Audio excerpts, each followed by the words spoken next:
October 9ஆம் தேதி rare earth எலமெண்ட்ஸை நான் வெளிநாடுகளுக்கு ஏற்றுமதி செய்வதை தடுக்கிறேன் அப்படின்னு சொல்கிற உத்தரவை சீனா பிறப்பிக்கிறது. அக்டோபர் 10ஆம் தேதி எக்ஸ்ட்ராவாக 100% சீனாவுக்கு எதிராக நான் டாரிஃபை விதிக்கிறேன் அப்படின்னு சொல்லி டொனால்டு ட்ரம்ப் அவர்கள் சொல்கிறார். அடுத்த ஒரு நாளில் 2 நாட்டு தலைவர்களும் பேசிக்கொள்கிறார்கள். எங்களுடைய ட்ரேடில் பெரிய அளவில் சிக்கல்லாம் கிடையாது, எல்லா டாரிஃபையும் நாங்கள் கம்மி பண்ணுறோம் அப்படின்னு சொல்கிறாங்க. அமெரிக்கா பயப்படுற அளவுக்கு சீனா பெரிய விஷயங்களை செஞ்சிட்டாங்களா அப்படின்னு கேட்டால் எஸ், அவங்கக்கிட்ட ஒரு பெரிய கன் இருக்குது. கன் அப்படின்னு சொல்கிறத விட இந்த உலகமே அதை எதிர்பார்த்து இருக்கக்கூடிய ஒரு கோல்டன் கன் இருக்குது அப்படின்னு சொல்லலாம். வேறு எதுவுமே கிடையாதுங்க, அவங்கக்கிட்ட இருக்கக்கூடிய தங்கம் தான். இந்த தங்கத்தை வச்சு சீனா அமெரிக்காவை ஆட்டி வைக்க முடியும் அப்படின்னு சொல்கிறாங்க. அமெரிக்காவினுடைய கொக்கரிப்பு, அமெரிக்காவினுடைய டாலர், அமெரிக்காவினுடைய உலக வல்லரசு அப்படிங்கிற பதவி, இது எல்லாத்தையுமே சீனாவினுடைய தங்கத்தை வைத்து ஈஸியாக சீனாவால் அடைய முடியும் அப்படின்னு சொல்கிறாங்க. பட் சீனா அதை ரொம்ப சாமர்த்தியமாக நகர்த்தி கொண்டு இருக்கிறார்களே, காரணம் என்ன? அதை தான் இந்த ஒரு பதிவில் பார்க்க போகிறோம். அன்பு தமிழஞ்சுங்களுக்கு தமிழ் பொக்கிஷத்தின் வணக்கங்கள்.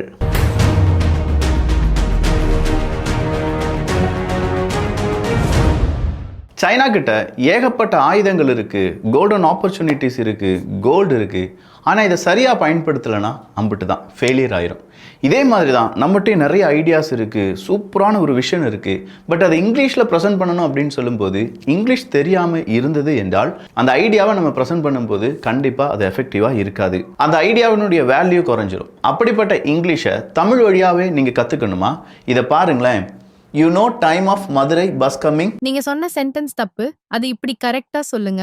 Do you know at what time the Madurai bus will come? இது உங்களுக்கு புரிஞ்சுதா? பாத்தீங்களா, தமிழ்லயே பேசி ஒரு ஃப்ரெண்டு மாதிரி இன்ஸ்டண்டா எனக்கு கரெக்ஷனை கொடுத்துருச்சு. இதுல ஆஃபீஸ் கான்வர்சேஷனா இருக்கட்டும், உங்களுக்கு தேவைப்படக்கூடிய கான்வர்சேஷன் 1000க்கும் அதிகமான ஸ்பீக்கிங் ஆக்டிவிட்டிஸ் அப்படிங்கிறத ப்ரொவைட் பண்றாங்க. அது மட்டும் இல்லாம இனிஷியலாவே ஏஐ லெவல் டெஸ்ட் அப்படிங்கிறத செஞ்சு உங்களுக்கான ஸ்பெசிஃபைடு கோர்ஸ் எது அப்படிங்கிறத டிசைன் பண்ணிடுவாங்க. டெய்லி 15 நிமிஷம் இது கூட பேசி ப்ராக்டிஸ் பண்ணாலே போதும், இங்கிலீஷை சூப்பராக பில்ட் பண்ணி எடுக்கலாம். அது மட்டும் இல்லாமல் அது ரொம்ப எஃபெக்டிவாக இருக்கும் என்பதும் குறிப்பிடத்தக்கது. இதுதான் super nova AI made in India app. இதை டிசைன் பண்ணதே நம்ம தமிழ் பசங்க தான். யூடியூப் வீடியோஸாக இருக்கட்டும், புக்ஸாக இருக்கட்டும், வாட்ஸ்அப்பாக இருக்கட்டும், இதன் வழியாக கிடைக்கக்கூடிய இன்ஃபர்மேஷனை வச்சு நம்ம நாலேஜை வளர்த்துக்கலாம். பட் ஸ்போக்கன் இங்கிலீஷ் அப்படிங்கிறதுக்கு ஸ்பெசிஃபைடாக உருவாக்கப்பட்டது தான் இந்த சூப்பர் நோவா ஏஐ. ஸோ பழைய மெத்தடை வச்சு டைம் வேஸ்ட் பண்ணாமல் இப்போவே நீங்கள் சூப்பர் நோவாவில் ஜாயின் பண்ணுறதுக்கான லிங்க் கீழே டிஸ்கிரிப்ஷன் இருக்கு. 75% டிஸ்கவுண்ட் உங்களுக்கு கிடைக்க வாய்ப்புகளும் இருக்கு. இந்த சான்ஸை மிஸ் பண்ணிடாதீங்க. உங்களுடைய ஆங்கிலத்தை அடுத்த கட்டத்துக்கு கொண்டு போங்க. நம்ம ஊர்லலாம் சின்ன குழந்தைகளுக்கு ஏதாவது ஒரு ஃபங்க்ஷன்ல இருந்து பெரியவங்களுக்கு ஒரு கல்யாணம், அடுத்ததா நடக்கக்கூடிய பல விசேஷங்கள் அப்படின்னு சொல்லும்போது எல்லா இடங்களிலுமே நிரம்பி வழியக்கூடிய ஒரு பொருள் எது அப்படின்னா தங்க பொருள் அப்படிங்கிறது தான். தங்கத்தில் மோதிரம், இல்லாட்டி தோடு, நெக்லஸ்ஸு இப்படின்னு சொல்கிற ஏதாவது ஒன்று சேவிங்ஸுக்காக நம்ம வீட்டில் வாங்கி வைக்க சொல்லுவாங்க. நாம் வாங்கி வச்சுருப்போம். தங்கத்தில் முதலீடு பண்ண வேண்டும் அப்படின்னு சொல்லியிருப்பாங்க. பட் இன்றைக்கி தங்கத்தினுடைய விலையை நம்ம எடுத்து பார்த்தோம்னா ஒரு பவுனுக்கு 89,000 ரூபா, 90,000 ரூபா, 92,000 ரூபா, 1,00,000 ரூபா. இதெல்லாம் எப்படி சாத்தியமானது? கடந்த சில 6 மாதங்களில் மட்டுமே தங்கத்தினுடைய விலை ஒரு 30-40% ஏறிடுச்சு. கடந்த ஒரு வருடத்தில் 5 வருடங்கள் இல்லாத அளவுக்கு ஏற்றமாக இருக்கு. திடீர்னு பார்த்தா இப்போ தங்கத்தினுடைய விலை ஃப்ளக்சுவேட்டாக இருக்கு. இப்படின்னு சொல்கிற பல கேள்விகளை நிறைய பேர் சொல்லியிருப்போம், சொல்லி கேள்விப்பட்டிருப்போம். உண்மையிலேயே இந்த தங்கத்தினுடைய விலையை யார் தீர்மானிக்கிறார்கள் அப்படிங்கிறது இன்றளவும் பெரிய ஒரு மர்மமாகவே இருந்துகிட்ருக்கு. ஷேர் மார்க்கெட்டில் இல்லாட்டி பெரிய அளவில் பங்கு வர்த்தகத்தை குறித்து படிக்கக்கூடிய நபர்களே டாலர் வீழ்ச்சி அடையும் போது தங்கத்தினுடைய விலையும் சேர்ந்து வீழ்ச்சி அடைகிறது. திடீர்னு பார்த்தா டாலர் ஸ்ட்ராங் ஆகும்போது மறுபடியும் தங்கத்தினுடைய வீழ்ச்சி அடைகிறது. இது ஏன் அப்படிங்கிற அந்த ஒரு கான்செப்டே புரியாமல் இருக்கும். அதற்கான காரணம் தங்கம் இப்போ எங்கே இருக்குது அப்படிங்கிறது பலருக்கும் தெரியாமல் இருப்பது தான். இன்றைக்கி ஒரு அவுன்ஸ் தங்கத்தினுடைய விலை $4,000, ஒரு 3,900 இல்லாட்டி $4,300 வந்து விளையாண்டுட்டு இருக்கு அப்படின்னு சொல்லும்போது பெரிய பெரிய பொருளாதார வல்லுநர்கள் என்ன சொல்கிறாங்கன்னா, ஒருவேளை இந்த தங்கம் ஒரு அவுன்ஸ் அப்படிங்கிறது இன்றைக்கி $4,000னா 2026 $5,000 $6,000 இருக்கும். 2028க்குள்ள அது ஒரு $10,000 மாறும் அப்படின்னு சொல்றாங்க. அதாவது நம்ம ஊர்ல ஒரு பவுன் தங்கத்தை வாங்கணும்னா கிட்டத்தட்ட 2 லட்சம் ரூபாய் கொடுக்க வேண்டியதாக இருக்கும் அப்படின்னு சொல்றாங்க. இது நடக்க வாய்ப்புகள் இருக்கா? இல்லை சும்மா தங்கத்தினுடைய விலையை ஏற்றி வச்சுட்டே போயிட்டு இருக்காங்களா? ஒரு பாமர மக்களுடைய சாதாரண கேள்வி இதுதான். ஸோ தங்கத்தை வச்சு உலக பொருளாதாரத்தை, உலகத்தில் ஒரு பெரிய அந்தஸ்தை ஒரு நாட்டால் பெற முடியும் என்று சொன்னால் அது முடியும். அதுக்கு நிதர்சனமான உண்மை எது அப்படின்னு பார்த்தீங்கன்னா அமெரிக்கா தான். அமெரிக்காவை பொறுத்த வரைக்கும் சீனாவுடன் போட்டி போடுறாங்களே, அமெரிக்காவுக்கும் ரஷ்யாவுக்கும் இருந்த கோல்டு வார் அப்படியே அமெரிக்காவுக்கும் சீனாவுக்கும் இடையே வந்து விட்டது அப்படிங்கிற கேள்வி கூட நம்மில் பலருக்கும் இருக்கும். ஸோ தங்கத்தினுடைய விலை எந்த அளவுக்கு உயர்ந்து இருக்கோ அந்த அளவுக்கு டாலரினுடைய விலை அப்படிங்கிறது வீழ்ச்சி அடைந்திருக்கு அப்படின்னு சொல்லலாம். 1973 விட டாலரினுடைய வீழ்ச்சி அப்படிங்கிறது 11% 2025 பதிவு செய்யப்பட்டிருக்கு அப்படின்னும் another 10% ட்ராப் அப்படிங்கிறது 2026 இருக்கும் அப்படின்னு சொல்லி மார்கன் ஸ்டான்லி அப்படிங்கிற அந்த அமைப்பு சொல்லியிருக்காங்க. ஸோ இந்த மார்கன் ஸ்டான்லியாக இருக்கட்டும், இன்னும் சில அமைப்புகளாக இருக்கட்டும், அவங்க இது எப்பவுமே ஃபோர்காஸ்டிங் பண்ணிக்கிட்டே இருப்பாங்க. அப்படின்னா டாலரினுடைய விலை வீழ்ச்சி அடைகிறது அப்படின்னு சொன்னால் இந்த இடத்துல வேற யாரோ டாலரை டாமினேட் பண்ண ஆரம்பிச்சிட்டாங்க அப்படிங்கிறது தான். வேற ஒன்றுமே இல்லை. கடந்த ஒரு வருடத்தில் மட்டுமே சென்ட்ரல் பேங்க் வாங்கின தங்கத்தினுடைய அளவு கிட்டத்தட்ட 1000 டன் இருக்கும் அப்படின்னு சொல்கிறாங்க, எல்லா சென்ட்ரல் பேங்கையும் சேர்த்து. 1000 டன்னை சென்ட்ரல் பேங்க்ஸ் வாங்கியிருக்காங்க அப்படின்னு சொல்லும்போது இது எந்த அளவுக்கு உயர்ந்து இருக்கிறது அப்படின்னு சொல்லி நீங்கள் தெரிஞ்சுக்கணும். பார்த்தீங்களா, உலகத்தில் எல்லா நாடுகளிலுமே சென்ட்ரல் பேங்க் அப்படிங்கிறது ஒன்று இருக்கும். இப்போ நம்ம ஊரில் ரிசர்வ் பேங்க் ஆஃப் இந்தியா, இப்போ அமெரிக்காவை எடுத்துட்டிங்கன்னா ஃபெட் பேங்க் இருக்கும். இதே மாதிரி இந்த சென்ட்ரல் பேங்க் இருக்குது பார்த்தீங்களா, இந்த சென்ட்ரல் பேங்க் கிட்ட தான் 1960களில் நம்ம எடுத்து பார்க்கும்போது தங்கம் அப்படின்னு சொன்னால் 100 கிலோ தங்கம் இருக்குன்னா அதில் 60 கிலோ தங்கம் சென்ட்ரல் பேங்க் கிட்ட தான் இருக்கும். மீதம் இருக்கும் 40 கிலோ தங்கம் தான் மனிதர்களிடம் இண்டஸ்ட்ரி இல்லாட்டி வேறு ஏதாவது பாண்ட் வடிவில் இப்படிலாம் இருக்கும். அப்படின்னா இந்த 60% தங்கத்தை யார் வச்சுருந்தாங்க? சென்ட்ரல் பேங்க் வச்சுருந்தாங்க. சென்ட்ரல் பேங்க் வச்சுருந்ததுனால இந்த சென்ட்ரல் பேங்க் என்ன சொல்லுதோ அதுதான் விலையாக இருந்தது, தங்கத்தினுடைய விலையாக இருந்தது. வேற ஏன்னா அவங்கக்கிட்ட தானே கூடுதலாக இருக்குது பொருள் யார்கிட்ட கூடுதலாக இருக்கோ அவங்க வைக்கிறது தானே விலை அப்படின்னு சொல்லலாம். ஆனால் இப்போ 2025 எடுத்து பார்த்தோம்னா உலக அளவில் இருக்கக்கூடிய சென்ட்ரல் பேங்க்கில் நம்ம தங்கத்தினுடைய இருப்பு எவ்வளவு இருக்குது, இவ்வளோ நாள் கண்டுபிடிச்ச தங்கமும் அதில் இருப்பு சென்ட்ரல் பேங்க்கிட்ட எவ்வளோ இருக்குது அப்படின்னு சொல்லி ஒரு தோராயமான கணக்கெடுத்து பார்த்தோம்னா வெறும் 15% மட்டும்தான் இருக்குது. அப்போ மீதம் இருக்கும் 85% எங்கே இருக்குது அப்படிங்கிற ஒரு கேள்விக்கு மனிதர்களிடம் இருக்கிறது. இன்னும் கொஞ்சம் பேர் அதை பதுக்கி வச்சுருக்காங்க அப்படின்னு சொல்கிறாங்க. இன்னும் சில அரசாங்கங்களே வேறு அரசாங்கங்களுக்கு தெரியாமல் இருப்பதற்காக அதை மறைச்சி வச்சுருக்காங்க அப்படின்னு சொல்கிறாங்க. இது எல்லாமே இந்த உலகத்தில் நடந்துகிட்ருக்கு. ஒன்றுமே இல்லைங்க. இந்தியாவில் கணக்குப்படி பார்க்க போனால் இந்தியாவினுடைய சென்ட்ரல் பேங்க்கில் கிட்டத்தட்ட ஒரு 800 ஒரு 1000 டன் தங்கம் தான் இருக்குது அப்படின்னு சொல்கிறாங்க.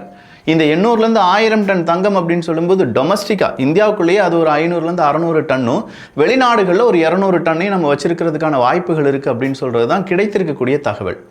வெறும் 1000 டன் தான் சென்ட்ரல் பேங்க் கிட்ட இருக்குது அப்படின்னு சொல்லும்போது இந்திய ஜனங்களிடம் எவ்வளவு டன் தங்கம் இருக்குது அப்படின்னு கேட்டால் தோராயமாக ஒரு 30,000 40,000 டன் அளவுக்கான தங்கம் இருக்குது அப்படின்னு சொல்கிறாங்க. அப்போ இந்தியா பணக்கார நாடா என்று கேட்டால் இந்தியாவினுடைய பணம் எங்கே முடங்கி இருக்கிறது என்று நாம் யோசிக்கும் போது தங்கமாக மக்களிடம் இருக்கிறது. மக்களுடைய சேவிங்ஸாக தங்கத்தை அவங்க வைக்க தொடங்கி அது மக்களிடம் புழங்க ஆரம்பித்து விட்டதே தவிர சென்ட்ரல் பேங்க் கிட்ட அதனுடைய ஓவரால் ஒரு பெரிய பிடிமானம் அப்படிங்கிறது இல்லை. அமெரிக்காவை பொறுத்த வரைக்கும் நிறைய அமெரிக்கர்களிடம், அமெரிக்காவினுடைய நண்பர்கள் உறவுகள் உங்ககிட்ட யாராவது இருந்தாங்கன்னா அவங்ககிட்ட கேளுங்க, பாக்ஸ் அமெரிக்கானா அப்படின்னு சொல்கிற ஒரு டேர்ம். இந்த பாக்ஸ் அமெரிக்கானா அப்படிங்கிறது 1945 2008 இல்லாட்டி 2014 வரை இருக்கக்கூடிய வருடங்களை சொல்லுவாங்க. இந்த பாக்ஸ் அமெரிக்கானா அப்படின்னு சொல்லும்போது அமெரிக்கா அவங்களுடைய அஜெண்டா என்ன, அவங்களுக்கான அடுத்த கட்ட நடவடிக்கை என்ன அப்படிங்கிறதுல டோட்டலாக ஃபெயிலியரான வருடங்கள் தான் இந்த 1948 to 2008 இல்லாட்டி 2014 அப்படின்னு சொல்லலாம். இதை end of American political dominance அப்படி இல்லைனா start of the USA decline அப்படின்னு சொல்லுவாங்க. இந்த start of the USA declines அப்படின்னு சொல்லும்போது அமெரிக்கா அதனுடைய வல்லரசு பதவியை இழந்த வருடங்களில் இந்த 1948 2008 இல்லாட்டி 2014 வரை. அப்போ இந்த இடத்துலேருந்து அவங்க இறங்க ஆரம்பிச்சிருக்காங்க.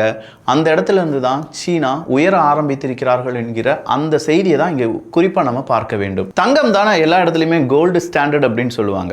₹1 இருந்துச்சுன்னா அந்த ₹1 ஈக்குவலான சென்ட்ரல் பேங்க்கிட்ட தங்கக்கட்டி இருக்கும் அப்படின்னு சொல்கிறது நமக்கு தெரிஞ்ச விஷயம். ஆனால் இந்த ஸ்டாண்டர்டு 1971 மூடப்பட்டது. அவ்வளோதான், அதுக்கு மூடு விழா வச்சுட்டாங்க. 1971 ஒரு பேப்பர் அச்சடிக்கப்படும். அதில் $1000 அப்படின்னு சொல்லி அந்த பேப்பரில் இருந்தாலும் $1000 ஈக்குவலான தங்கம் இருக்கான்னு கேட்டால் தங்கம்லாம் வைக்க முடியாதுங்க. அவ்வளவு தங்கத்தை வச்சு நம்மளால் இந்த மாதிரி காசு அச்சடிச்சுலாம் கொடுக்க முடியாது. எனவே தங்க இருப்பு அப்படிங்கிறத பணம் கூட கம்பேர் பண்ணுறது இல்லாட்டி இந்த கோல்டு ஸ்டாண்டர்ட் அப்படிங்கிறத விட்டு நாங்கள் விலகி நிற்கிறோம் என்று அமெரிக்கா சொல்கிறாங்க. அதன் பிறகு அந்த பணத்துக்கு யார் தான் உத்தரவாதம் அப்படின்னு கேட்டால் அமெரிக்காவினுடைய அரசாங்கம் தான் உத்தரவாதம். அங்கே இருக்கக்கூடிய சென்ட்ரல் பேங்குக்குள்ளே இருக்கக்கூடிய தங்கமோ உத்தரவாதமே கிடையாது. அப்போ இந்த கோல்டு ஸ்டாண்டர்டை ஏன் எல்லா நாடுகளாலையும் இன்னும் கண்டினியூ பண்ண முடியலன்னு கேட்டால் அந்த அளவுக்கு தங்கம் யார்கிட்டையும் இல்லை அப்படிங்கிறது தான். கொடுக்கல் வாங்கலில் கோல்டை வச்சு கொடுத்தல் வாங்கல் செஞ்சிடலாமே. இந்தியாட்ட 1000 டன் இருக்குது. நம்ம இலங்கை கூட வர்த்தகம் பண்ணுறோம்னு வச்சுக்கோங்க. இலங்கைகிட்ட வெறும் ஒரு 500 டன் இருக்குன்னு உதாரணத்துக்கு வச்சுக்கோங்களேன். இந்த 500 டன்னை வச்சு அவங்க எல்லா நாடுகளிடமும் வர்த்தகம் செய்ய வேண்டும். அதற்கு அவங்க தங்கத்தை கொடுக்குறாங்கன்னா முடியாத ஒரு விஷயம். அதே நேரத்தில் அமெரிக்காட்ட ஒரு 8000 டன் இருக்குன்னு வச்சுக்கோங்க.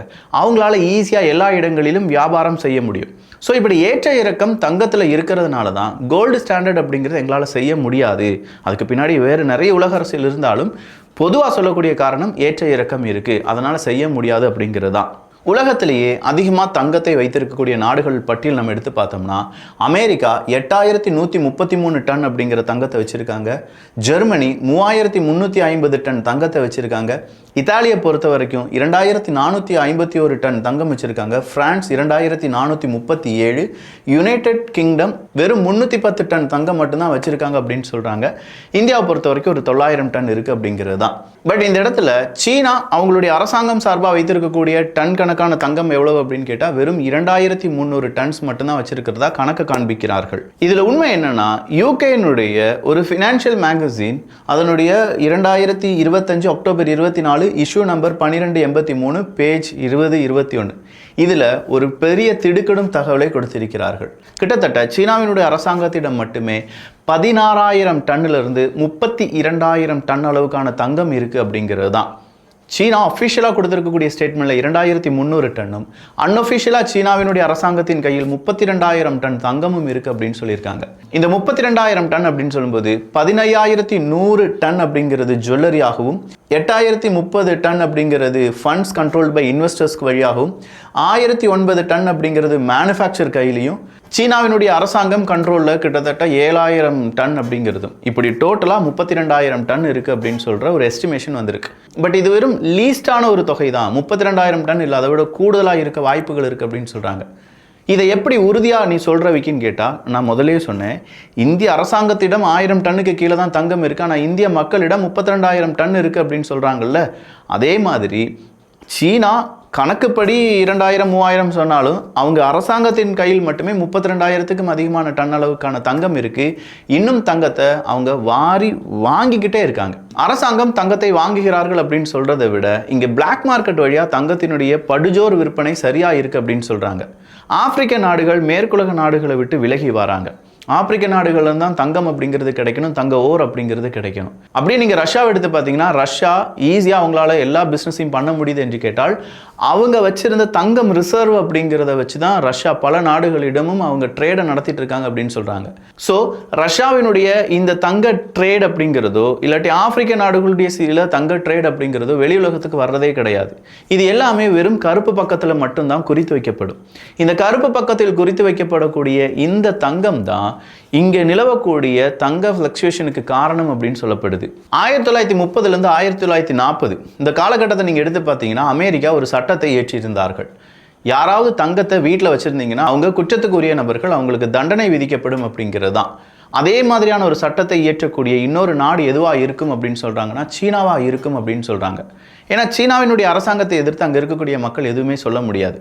அப்போ திடீர்னு சீனாவினுடைய அரசாங்கம் சொல்லுது இனிமேல் நீங்கள் தங்கமே வைக்கக்கூடாது, எல்லா தங்கத்தையும் உடனடியாக அரசாங்கத்துக்கு கொண்டு வந்துருங்க, அங்கேருந்து உங்ககிட்ட கேஷாக வாங்கிக்கோங்க அப்படின்னு சொல்கிறாங்கன்னா அங்கே இருக்கக்கூடிய மக்கள் அவங்களுடைய சேவிங்ஸாக இருக்கக்கூடிய தங்கத்தெல்லாம் அரசாங்கத்திடம் கொடுக்க வேண்டும்.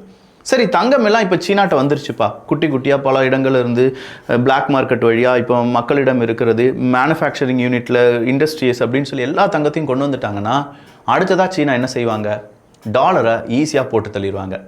டாலரை ஈஸியாக போட்டு தள்ளணும்னா வேறு ஒன்றுமே இல்லை, சீனாட்ட கொஞ்சம் பாண்ட் பேப்பர்ஸ்லாம் இருக்குது அமெரிக்காவினுடையது. சீனாவினுடைய நட்பு நாடுகள், சீனாவினுடைய கைப்பற்ற நாடுகள் அப்படின்னு சொல்லக்கூடிய பல நாடுகளிலும் அமெரிக்கா கடன் வாங்கி கொஞ்சம் அவங்களுடைய பாண்ட் பேப்பரை கொடுத்து கடன் வாங்கி வச்சுருக்காங்க.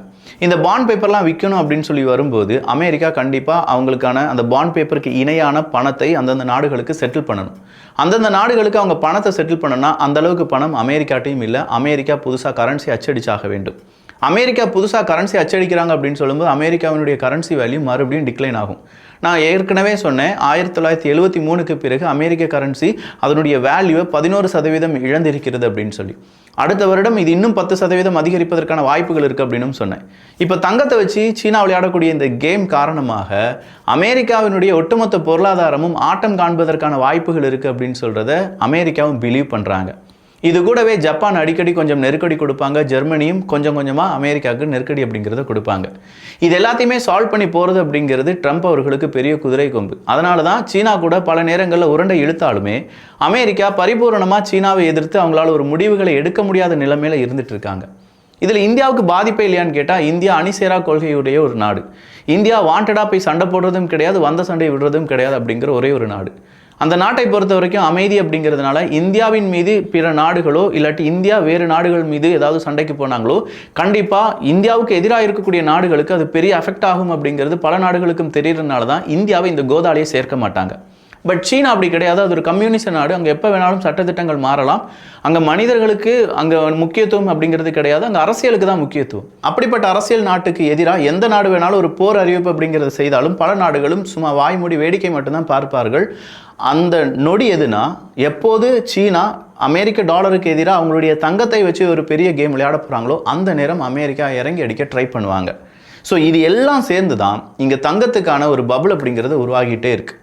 இந்த தங்கத்துக்கான பபுள் உடையும் அந்த தருவாயில் கண்டிப்பாக அமெரிக்கா அதனுடைய உலக வல்லரசு அப்படிங்கிற பதவியை இழந்து நிற்கக்கூடிய தருணமாக இருக்கும்.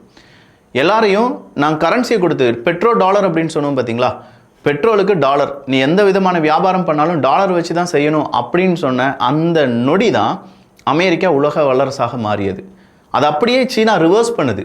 நீ டாலரே கொடுக்க வேணாண்டா, நான் உனக்கு தங்கத்தை தரேன், நான் உனக்கு தங்கத்தில் ட்ரேடை நடத்த ட்ரை பண்ணுறேன், இல்லாட்டி தங்கத்தை பேக் பண்ணி கோல்டன் ஸ்டாண்டர்ட் அப்படிங்கிறது உருவாக்குறேன், கோல்டு ஸ்டாண்டர்ட் உருவாக்குறேன், அந்த கோல்டு ஸ்டாண்டர்ட் வச்சு நம்ம ட்ரேடு நடத்தலாம், அதை பேக்கப் பண்ணி ஒரு கரன்சியை நான் வச்சுருக்கேன், அந்த கரன்சியை வச்சு நம்ம ட்ரேடு பண்ணலாம் அப்படின்னு சொன்னால் இப்போ என்ன ஆகும்?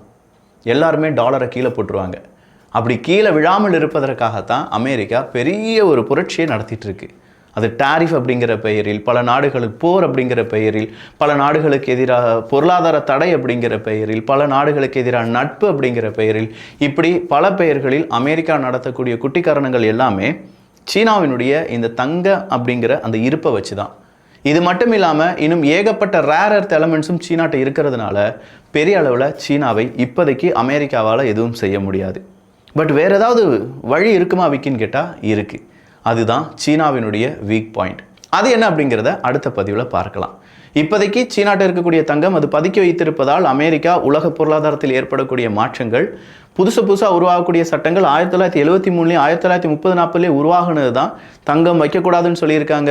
கோல்டு லெவலில் அந்த கோல்டு ஸ்டாண்டர்ட் அப்படிங்கிறது நிப்பாட்டப்பட்டது, இல்லைப்பா வீழ்ச்சி அடைந்திருக்கிறது USD டாலர் அப்படிங்கிறது, இது எல்லாமே ப்ரீவியஸில் நடந்தது தான். வரலாறு நமக்கு சொல்லிக் கொடுத்துருக்கு இதெல்லாம் நடக்கும் அப்படின்னு சொல்லி. அதை திரும்ப நம்ம பார்த்து கொண்டிருக்கிறோம். அது திரும்ப நடக்கிறதுக்கான வாய்ப்புகளும் இருக்குது. நான் முதலே சொன்ன மாதிரி 1000க்கும் அதிகமான ஸ்பீக்கிங் ஆக்டிவிட்டீஸுடன் நீங்கள் ஆங்கிலத்தை ஈஸியாக பேசி ப்ராக்டிஸ் பண்ணுறதுக்கான சூப்பர்னோவா ஏஐக்கான ஜாயினிங் லிங்க் கீழே டிஸ்கிரிப்ஷனில் இருக்குது. 75% வரை டிஸ்கவுண்ட் கிடைக்கும். வேணுங்கிறவங்க யூஸ் பண்ணிக்கோங்க. நல்லதை பகிர்ந்து நல்ல சமுதாயத்தை உருவாக்குவோம். நன்றி, வணக்கம்.